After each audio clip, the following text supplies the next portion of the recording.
Muito boa noite a todos. Arranca hoje na SIC a série de debates entre líderes políticos rumo às legislativas de 18 de maio. Esta noite estão frente a frente Pedro Nuno Santos, do PS, e Mariana Mortágua, do Bloco de Esquerda. Temos 30 minutos e ditou o sorteio que começa o secretário-geral do PS e termine a coordenadora do Bloco de Esquerda. Muito boa noite, Mariana Mortágua.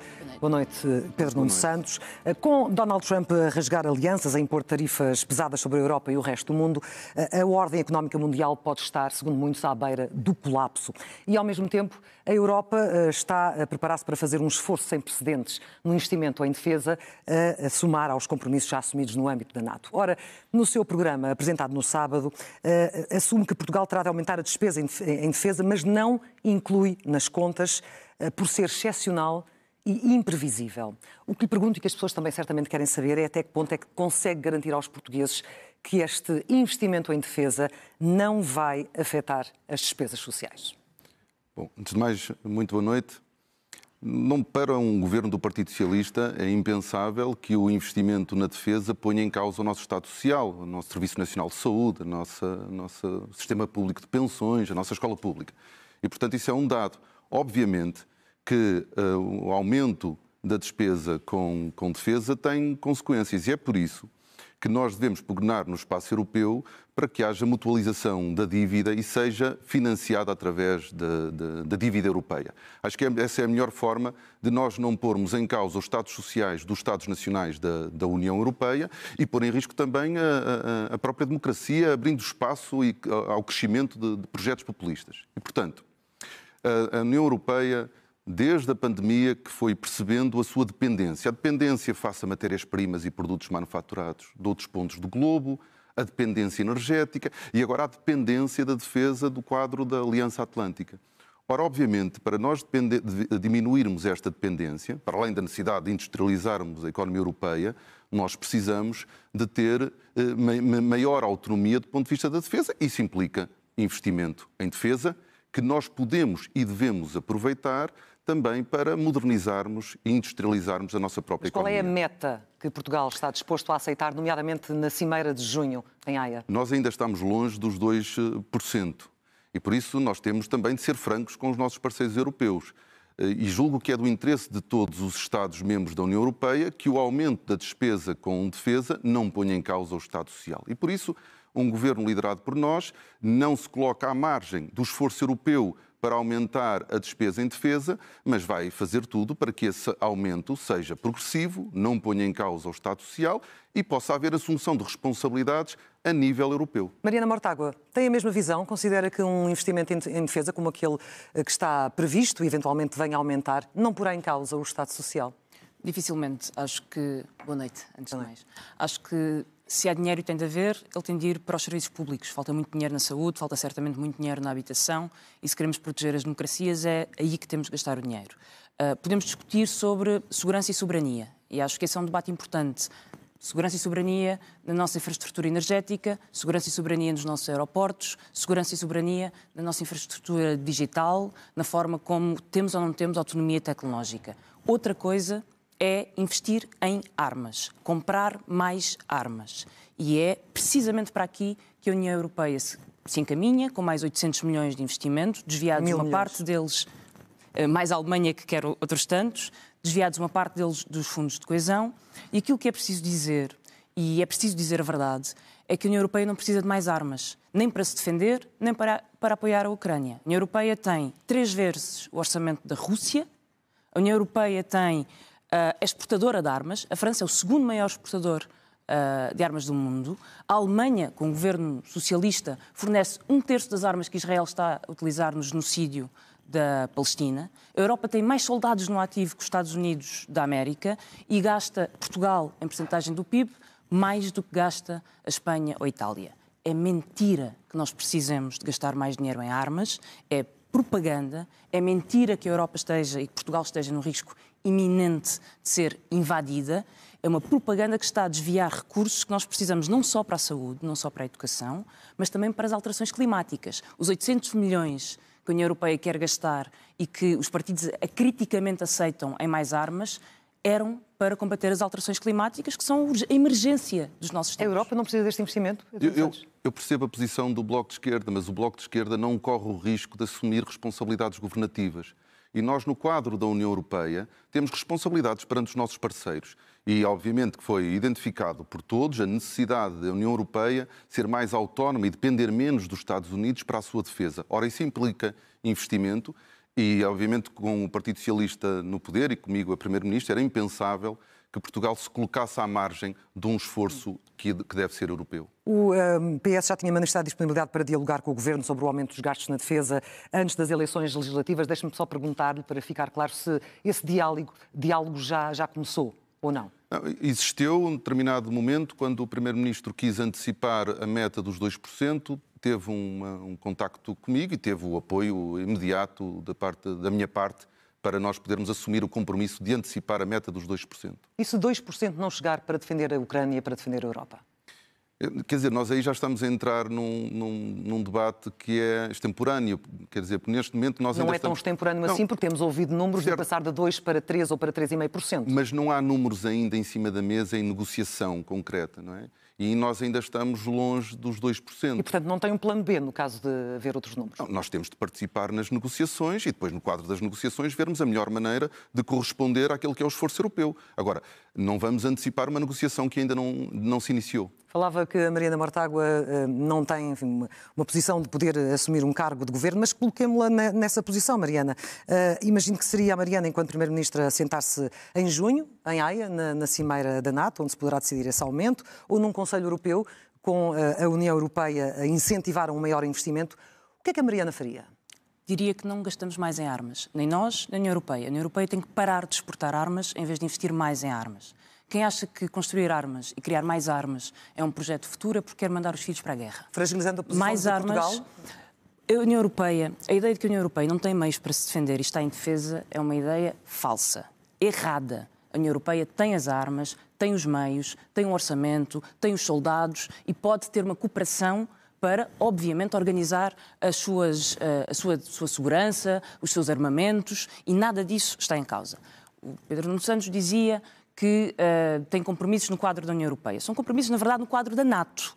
NATO, que é dirigida por um rei louco. E da União Europeia os investimentos que são feitos no quadro... Nós estamos aqui a falar de uma discussão europeia. Deixa-me terminar. Os investimentos que são feitos no quadro da NATO são armas a serem geridas por um general de um rei louco. Porque as regras da NATO dizem que quem gere e coordena os armamentos europeus é um general norte-americano. Não é um aliado. Deixou de ser um aliado, digo eu, e diz toda a gente, aliás, estamos numa plena guerra comercial, podemos também falar sobre ela e sobre a incapacidade da União Europeia para responder e do governo português para responder. Irresponsabilidade é dizer a alguém que nós temos que gastar mais em armas, que construir mais armas, que criar mais armas e que pomos em causa o dinheiro para combater as alterações climáticas e apresentar essa como uma posição responsável. É a pedagogia do realismo que nos vai fazer levar e vai nos fazer entrar numa corrida para a guerra e que nos vai desviar daquilo que é realmente importante, que são as alterações climáticas. Repique final para Pedro Nuno Santos para saltarmos o tema? Não há nenhuma corrida para a guerra. A União Europeia precisa defender a sua democracia. E a democracia defende-se também, obviamente, com força política, e a força política é tanto maior quanto for também a força militar. E, obviamente, que a União Europeia, no quadro de um mundo dependente, em que a União Europeia tem estado dependente da NATO para a sua defesa, obviamente que investir na defesa é essencial para preservarmos a União Europeia tal como a conhecemos. E, portanto, deve haver uma preocupação, obviamente, em fazermos investimento ao mesmo tempo que defendemos o Estado Social. Isso não é impossível. Há muitas formas de o fazer, uma delas é a emissão de dívida europeia. Além deste aumento de despesa em defesa, temos uma situação internacional que aponta para um forte abrandamento económico, fala-se nomeadamente até em recessão. As propostas do Bloco de Esquerda baseiam-se num cenário de crescimento e de aumento da receita, mas se vier aí uma recessão como a de 2008, ou pior, Mariana Mortágua, da parte do Bloco, quais seriam as prioridades que teriam de cair para fazer face a esse momento? Certamente não é criar mais armas, porque não é assim que se defende a democracia e a União Europeia tem armamento mas entre mais as vossas principais apostas e bandeiras? Há várias coisas... É uma ideia muito romântica das relações internacionais. Não corresponde à realidade do mundo em que vivemos. Eu não quero retomar esse debate, mas descredibilizar sistematicamente os princípios da esquerda, as propostas da esquerda contra investimento em armamento e para investir no Estado Social, contra a propaganda e a mentira de mais e mais armamento, não dá um bom contributo, nem é responsável. A União Europeia tem um orçamento suficiente, tem 3 vezes o orçamento da Rússia, tem como se defender da Rússia, claro, porque há uma propaganda e um lobby da indústria do armamento no qual a União Europeia põe todas as suas esperanças para conseguir recuperar uma economia que foi esmagada pelas políticas de austeridade. E essas diferenças já ficaram claras, defendidas Mariana, pela política do realismo. Falemos do momento de incerteza e do que pode estar para vir. Para já, acho que é de notar o facto de tanto a Comissão Europeia como o próprio Governo estarem atarantados. Não fazem ideia do que é que vão fazer, precisamente porque sempre contaram com o realismo das coisas como elas são. E, portanto, não sabem o que fazer perante este ataque sem precedentes de Trump, das tarifas, que faz porque pode, é uma jogada de poder para esmagar os outros países. Mas isso já percebemos. O que é que o Bloco de Esquerda faria se fosse governo? E tem que ser respondida desde já. Para já é preciso saber qual é a resposta tarifária a Trump. Não pode ser uma resposta generalizada, porque isso aumenta os preços e tende a aumentar a inflação, mas pode ser dirigida a setores que vão ter ao eleitorado de Trump e setores importantes de exportações. Em segundo lugar, é preciso pensar quais são as exportações que podem ser substituídas. Indústria farmacêutica. Nós exportamos, mas também importamos dos Estados Unidos. E pode haver uma substituição de importações. É preciso apoiar a tesouraria das empresas que, no curto prazo, possam ter um impacto das tarifas norte-americanas, assumindo que é um impacto temporário. E é preciso, obviamente, ter industrialização. E aqui entramos na conversa e no discurso e na estratégia sobre a soberania e que instrumentos é que nós precisamos para industrializar o país. A soberania depende também da nossa capacidade de defesa. A defesa da soberania. Eu tenho muita dificuldade em discutir soberania com quem acha que é inevitável termos todo o nosso sistema elétrico nas mãos de um Estado estrangeiro. E, portanto, acho que essa discussão acaba nesse momento. Deixe-me recentrar o debate, Mariana Mortágua, até porque há pouco falávamos desta questão muito importante. Todos nós nos lembramos do que aconteceu com a grande crise financeira, com a perspectiva de uma nova recessão. Pedro Nuno Santos, o senhor apresentou o seu programa, apresentou uma série de medidas. O PSD veio criticá-lo de que esta era uma receita para o desastre. Algumas daquelas medidas que elencou no sábado ficarão comprometidas se a situação económica mundial se alterar substancialmente? Eu espero bem que não, e não há razões para isso, até porque o programa que o Partido Socialista apresentou e as medidas que apresentamos têm um valor que é de 1.700 milhões de euros. E é suficientemente prudente, no seu entender? Eu ouvia o PSD e Luís Montenegro criticarem a dimensão das nossas medidas, quando uma só medida do governo da AD ou da AD representa entre 1.500 a 2.000 milhões de euros, que é a redução do IRC.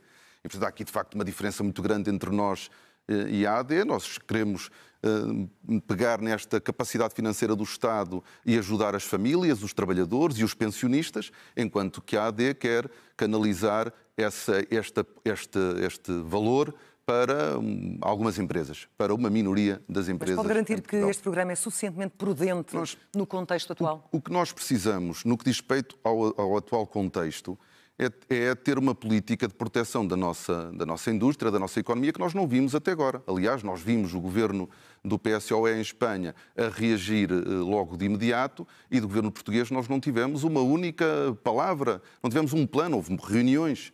E, na realidade, nós temos vários setores que vão ser atingidos diretamente e temos setores que vão ser atingidos indiretamente. É o caso da indústria de componentes automóveis. E nós precisamos de uma estratégia, desde logo, para diversificar, e o quanto antes, para diversificar as nossas exportações. E conseguirmos apoiar a nossa indústria a olhar para outros mercados, seja na América do Sul, seja nos países de língua portuguesa ou na Ásia. E nós não vimos até agora a ser apresentada uma estratégia que ajude as nossas empresas que dependem do mercado norte-americano, que é o quarto mercado para as nossas exportações, e olharmos para outros pontos do globo, onde até já temos relações, para onde essas empresas possam vir a exportar. Outros pontos do globo, como assim? A União Europeia tem olhado agora ainda mais para a China? Acha que será um erro? A América do Sul, a África, são países que podem acrescentar mercados aos mercados das nossas empresas. Então posso concluir, ou podemos todos concluir, que neste aspecto da resposta a dar a uma situação económica muito complicada estão alinhados? Mariana? Nós podemos concluir que ambos temos mais a dizer sobre isto que Luís Montenegro disse até agora. Falemos então da habitação, porque, apesar de tudo, têm aí uns pontos em comum, mas divergem na forma de lidar com o mercado. Pedro Nuno Santos, porquê é que defende que é melhor tentar corrigir o mercado, nomeadamente na questão das rendas, e não travá-lo, como pretende o Bloco de Esquerda? Bom, antes de mais, queria dizer, porque eu via na SIC há pouco que eu não posso falar de habitação, queria dizer-vos que nós, há 5 anos atrás, lançamos o maior programa de construção pública desde o programa de erradicação de barracas, e algumas das inaugurações que Luís Montenegro, de casas de Luís Montenegro e Pinto Luz têm feito, são casas que foram lançadas por nós e por um programa que eu lancei que se chama Primeiro Direito. Ou seja, não aceita a crítica de que a sua gestão da pasta nos 4 anos em que a teve foi um fracasso? O trabalho que eu comecei há 5 anos, que agora está a dar resultados, porque Luís Montenegro ainda há pouco tempo foi entregar casas em Oeiras, Pinto Luz entregou no entroncamento. Se este trabalho que eu iniciei tivesse iniciado 20 anos antes, nós estaríamos em muito melhor situação hoje. E por isso é que não tenho a menor dúvida que o que é central numa estratégia da habitação é nós aumentarmos a oferta, e isso passa pelo Estado assumir parte da sua responsabilidade no aumento da construção pública. Já lá vamos, mas falemos das rendas. Porquê é que acha que a abordagem do Bloco de Esquerda a este problema é completamente errada? Há medidas que no papel ou nos discursos soam bem, mas depois têm problemas de aplicação, de aplicabilidade prática. Desde logo, nós não conseguimos garantir que num contexto em que os preços do imobiliário são tão altos que não vai haver retirada de imóveis do mercado de arrendamento para o mercado de venda. E num mercado também de grande informalidade, também não conseguimos facilmente garantir que não vamos ter pagamentos por fora acima do teto. Mas há uma coisa que nós sabemos. A proposta do Bloco de Esquerda e de Mariana Mortágua, se tivesse o sucesso que a Mariana Mortágua apregou-a, há pelo menos um problema que não resolvia, que era o número de casas disponíveis para jovens, para pessoas que estão à procura de casa. Porque a proposta do Bloco de Esquerda não resolve um problema maior que nós temos, que é falta de casas para arrendar ou vender à classe média. Mariana Mortágua?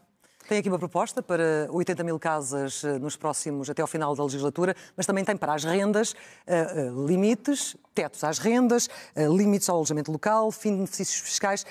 Estas opções podem ou não piorar o problema em vez de o resolver? Ao assustar os investidores? Os investidores estão a piorar o problema. Um dos problemas é a especulação imobiliária. Enquanto as pessoas não conseguem pagar a sua casa, há fundos imobiliários em Portugal com rentabilidades acima dos 2000%. Enquanto o PS e o PSD discutem inaugurações de centenas de casas no âmbito de um programa de construção, são de milhares, pois. Sejam. Muda uma vida daquelas pessoas. Eu queria acabar. E que são muito importantes e que eu apoio, e acho que a construção pública é muito importante. Obrigado. Enquanto discute a inauguração dessas casas, os preços das casas, agora, que as pessoas estão agora a pagar em Portugal, aumentaram 9% em 2024. Ou seja, 4 vezes o que aumentaram na zona euro. A construção tem 2 problemas. Ela não é feita a tempo. O programa Primeiro Direito, que foi aqui mencionado, foi lançado em 2018. Foi lançado com 26 mil casas até 2024. Em setembro de 2024, estavam 1.700 casas no mercado. Entretanto, a meta passou para 2026, depois de 2026 passou para 2030, neste momento já são necessidades de 56 mil casas e nunca... Está a misturar tudo. Não estou a misturar absolutamente nada. 26 mil casas é no programa de PRR até ao final de 2026. Absolutamente nada. As metas foram andando para a frente à medida que o tempo ia andando para a frente. O que quer dizer uma coisa, o ritmo da construção, embora a construção pública seja muito importante, o ritmo da construção não é compatível com as necessidades hoje de habitação de quem hoje precisa de uma casa, e é muita gente. Eu escuso de contar aqui as histórias de falta de casa, de ausência de casa, de dramáticas, porque a SIC faz, aliás, um bom trabalho a retratar essa crise da habitação quase todos os dias. Portanto, o que nós estamos a dizer é que é preciso baixar as rendas. Não é só impedir que elas subam muito, é preciso baixá-las. E a proposta de tetos às rendas, que o Pedro Nuno Santos tanto se esforça por dizer que é impossível. Eu não disse que é impossível. Mais uma vez, não disse que é impossível. Disse que não é a solução para o problema da habitação. É mais uma vez a pedagogia do impossível, dizer que os princípios da esquerda aplicados à habitação são impossíveis. É a proposta que a Holanda, onde o Partido Socialista Holandês defendeu esta medida, tem e está a resultar. Mas noutros países não funcionou, como na Alemanha ou no Canadá. Este modelo que nós estamos... O meu tempo está a andar muito porque estou a ser muito interrompida. Não é verdade. Ambos estão a ser contabilizados. Este modelo que o Bloco de Esquerda propõe, tetos nas rendas, com base num sistema de pontos, calculado automaticamente, com base nas características da casa, da eficiência energética, da localização, do tamanho, é exatamente o modelo que está em vigor em Amsterdão. É um modelo que resulta. Por alguma razão, os preços na zona euro subiram muito menos, 4 vezes menos que os preços em Portugal, porque há mecanismos para regular estas rendas. Se resulta em Amsterdão, se o Partido Socialista... na Holanda, como um país, se o Partido Socialista na Holanda defende e vota a favor desta medida, depois o Partido Socialista em Portugal diz-nos isso não é possível e, portanto, as pessoas vão ter que viver com os preços das casas a subir ou sem casa. Não. Nós tivemos um problema nos últimos meses, porque já há algum tempo que os preços da habitação vinham a cair até ao primeiro trimestre de 2024. O Governo adotou um conjunto de medidas que aparentemente são bondosas, mas como não foram a isenção do IMT ou do imposto de selo, que nós não queremos reverter, mas que, como não foram acompanhadas de investimento no lado da oferta, colocaram um problema grave sobre depressão e os preços aceleraram. E aceleraram de tal forma que comeram totalmente o benefício do IMT, do imposto de selo. E, portanto, na realidade, nós temos mesmo que aumentar a construção e é por isso que nós precisamos de um fluxo de financiamento contínuo para financiar a construção de casas. Para quê? Para que depois as autarquias possam construir casas para venda a preços controlados às pessoas da classe média ou renda num regime de renda resolúvel, em que as pessoas vão pagando renda ao longo de uns anos e, ao final desse período, podendo pagar um valor residual e adquirem a casa. Esta é a forma mais eficaz e, na realidade, o país hoje... E aí que entram também os dividendos da Caixa Geral de Depósitos. Exatamente. Para aplicar quanto? Para criar quantas casas, em quanto tempo? Para financiarmos. Nós não queremos dar-lhe um valor, até porque o custo de construção vai variando, mas aquilo que dizemos é que os dividendos da Caixa Geral de Depósitos que forem sendo distribuídos ao acionista-Estado, 2024 estamos a falar de 800 milhões de euros, se nós continuarmos a ter algumas centenas de milhões de euros por ano, podemos financiar muita construção para a classe média, não apenas para a população mais carenciada. E Portugal hoje constrói muito pouco. Já construiu mais de 100 mil casas. É possível nós construirmos mais e construirmos mais rápido. O Bloco de Esquerda não tem verdadeiramente uma solução para aumentar o parque. A única preocupação do Bloco de Esquerda é com os preços, mas na realidade pode trazer efeitos perversos mais graves, como a retirada de algumas casas do mercado de arrendamento. Eu aproveito, aliás, para contestar esta ideia. Primeiro, a construção isso aconteceu noutros países, aconteceu no Canadá, por exemplo. É uma solução a longo prazo, não é uma solução agora. Dizer que... Eu tenho que conseguir... Vamos concluir este tema, por favor. Dizer que se conta com a construção para baixar o preço das casas é o mesmo que dizer às pessoas que hoje não conseguem pagar uma casa porque ela custa mais que o salário, desistam, porque não vão conseguir. E nós temos de dar uma resposta hoje às pessoas, uma resposta que na Holanda funciona. Tetos nas rendas. Diz-me que foge para a informalidade. Como é que se faz o subsídio à renda? Também foge para a informalidade. E nós aprovámos uma lei no Parlamento para dizer que os estudantes que não conseguiam aceder ao subsídio à renda podiam denunciar o seu senhorio e ter acesso ao subsídio à renda. E o PS votou a favor. Aliás, o PS tem no seu programa medidas para combater as casas informais, precisamente dizendo se o inquilino tiver o poder de, denunciando o seu contrato ilegal, de poder ter um contrato de 5 anos, dando-lhe essa segurança, o inquilino tem o incentivo para fazer essa denúncia. E se souber que em todo o lado as rendas têm tetos máximos, razoáveis, anti-especulativos, tem interesse em fazê-lo e não há o poder da especulação. Vai-me dizer que as casas ficam vazias. Eu não acredito. Eu não acredito que alguém deixe uma casa vazia porque só pode cobrar 600 em vez de 1.500. Vai-me dizer que vão para a informalidade. Pode-se combater a informalidade. Vai-me dizer que vão para o alojamento local. Pode-se combater o alojamento local, o Partido Socialista tem propostas para isso. E, portanto, não há nenhuma razão para que não faça aqui aquilo que se faz na Holanda. Repique final para fechar o tema. A Mariana tem aqui um ponto e que tem a ver com o tempo, a transição até nós termos um parque público com dimensão. Estamos à espera 8 anos. Eu acho que a solução do Bloco de Esquerda é errada. A nossa solução é financiar, é apoiar o arrendamento, com o apoio extraordinário ao arrendamento que nós criamos, e o Porta 65, arrendamento jovem. Aliás, deixe-me dar esta notícia. Este governo, o Iru demorava 2 meses a responder no que diz respeito ao Porta 65, com este governo passou a demorar 7 meses. Hoje, ao dia de hoje, há muitos jovens portugueses que estão finalmente a receber os apoios de setembro de uma só vez.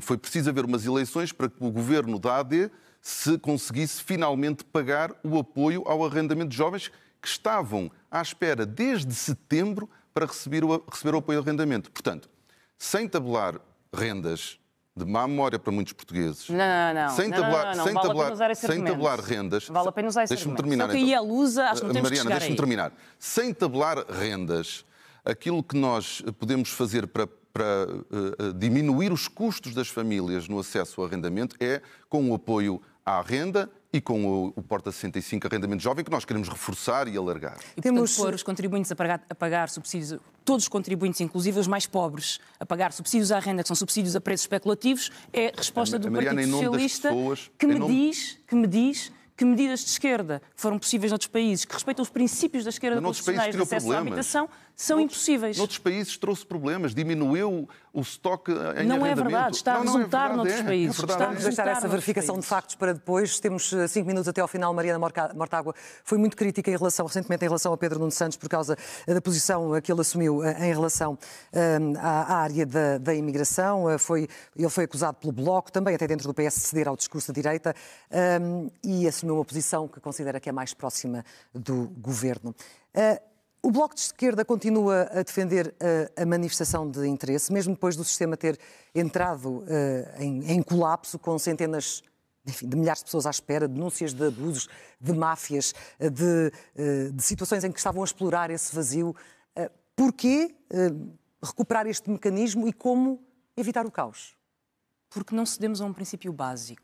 Quem está em Portugal deve poder regularizar-se e é assim que integramos as pessoas. E não cedemos a esse princípio. Nós falámos muito sobre princípios neste debate, sobre o princípio da esquerda, a forma como a esquerda resolve a crise da habitação, a forma como a esquerda redistribui riqueza, taxa as grandes fortunas. E este também é um princípio do qual não abdicamos. E o PS está a atrair a esquerda? O PS está a abdicar desse princípio. Está a abdicar desse princípio em nome de um outro. A manifestação de interesse, que foi uma lei que o PS fez, está correta. Que é dizer, quem está em Portugal tem que encontrar um mecanismo de regularização. Perguntam-me, funcionou bem? Não. A AIMA funcionou bem? Foi um desastre. Foi um desastre administrativo. Mas o princípio e a lei está correta.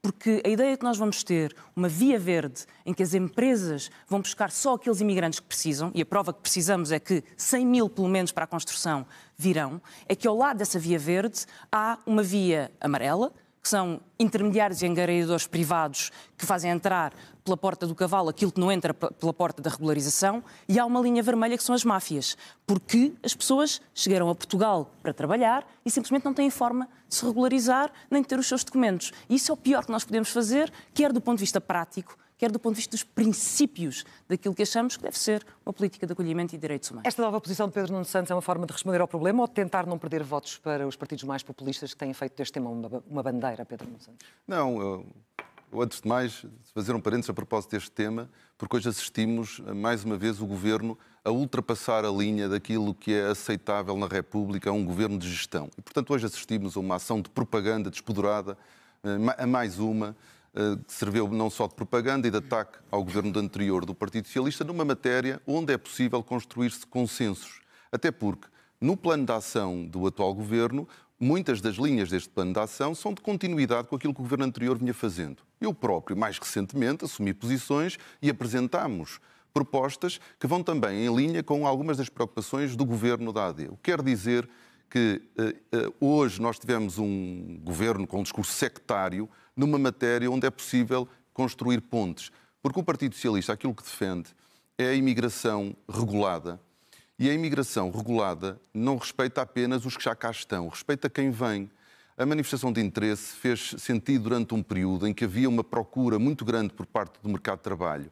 Muitos setores teriam parado se não tivessem entrado os trabalhadores estrangeiros, mas a verdade é que é um mecanismo que hoje é desajustado. E por isso nós precisamos de ter uma imigração regulada, que dê resposta às necessidades do país, mas que também garanta que quem vem trabalhar e viver em Portugal tenha condições para ser recebido. E envolver as empresas, e nesse aspecto está, de alguma forma, alinhado com o governo. Estamos mesmo no final. A Mariana Mortágua irá fechar. Pedro Nuno Santos, é inevitável perguntar-lhe isto. O Luís Montenegro já disse que só governa se vencer as eleições. O senhor assume o mesmo ou admite mudar de ideias se tivermos uma reedição dos resultados de 2015? Eu já tive hoje a oportunidade de dizer que só haverá alternativa à AD se o Partido Socialista vencer estas eleições. No ano passado, o Sr. Presidente da República convidou o partido mais votado e por isso nós precisamos de vencer as eleições e eu quero pedir ao povo português e ao povo e aos eleitores que votam à esquerda para não dispersarem votos. Porque nós hoje podíamos ter um governo do Partido Socialista e não ter a AD a governar se não tivesse havido a dispersão de votos que tivemos há um ano. O Partido Socialista perdeu por apenas 50 mil votos, o Bloco de Esquerda teve 280 mil votos e é muito importante que esta dispersão não aconteça e por isso eu quero pedir aos portugueses o voto no Partido Socialista para que nós possamos construir o futuro a partir de já. Quer que responda a isto? O voto no Bloco reforça a direita ou pode reforçar uma solução de esquerda após as eleições? Pedro Nuno Santos acabou de fazer um apelo para ficar à frente do PSD. Nós sabemos que o primeiro lugar não termina nada. Tivemos o primeiro lugar do PS na maioria absoluta, passado um ano, acabou o governo, foi há um ano. Tivemos o PSD... Eu tenho que terminar. Mas é importante para depois podes responder logo. Mas eu responderei logo, temos de terminar. Mas não aceito interrupções. O PSD ficou à frente e isso não impediu instabilidade. Aquilo que Pedro Nuno Santos está a dizer quando diz que quer ser o mais votado e que espera uma viabilização do PSD é que tem uma bala de prata. E que a bala de prata de Pedro Nuno Santos é Luís Montenegro. E, portanto, está à espera de governar com o apoio, ou pelo menos a viabilização de Luís Montenegro, está à espera de governar para resolver a crise da habitação com um programa que não tem nenhuma medida diferente daquela que foi tentada até agora, e está à espera que a pessoa, Luís Montenegro, que Pedro Nuno Santos diz todos os dias que não é confiável, lhe dê confiança para governar com base no seu apoio. Mas e o Bloco? Era a minha pergunta. E eu entendo que a estabilidade que o país precisa faz dizendo a verdade. E dizer a verdade às pessoas é só baixamos o preço da habitação com tetos nas rendas e é o Bloco, e são os deputados do Bloco que conseguem fazer isso na Assembleia da República. E quem diz baixar os preços da habitação, diz taxar as grandes fortunas para ter uma política de redistribuição, diz respeitar quem trabalha por turnos para seguir o salário. Há ou não disponibilidade para assinar um acordo, se tal for possível? Há sempre.